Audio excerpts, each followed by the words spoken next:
會話愛情同埋地方就冇咩關係，但係實際上呢，有一啲地方呢係更加容易令人哋擦出愛嘅火花。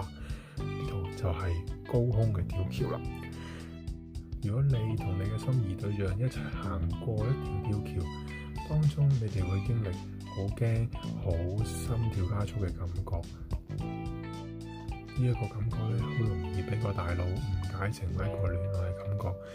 呢一個呢，就係心理學上所謂嘅吊橋理論，或者戀愛嘅吊橋理論。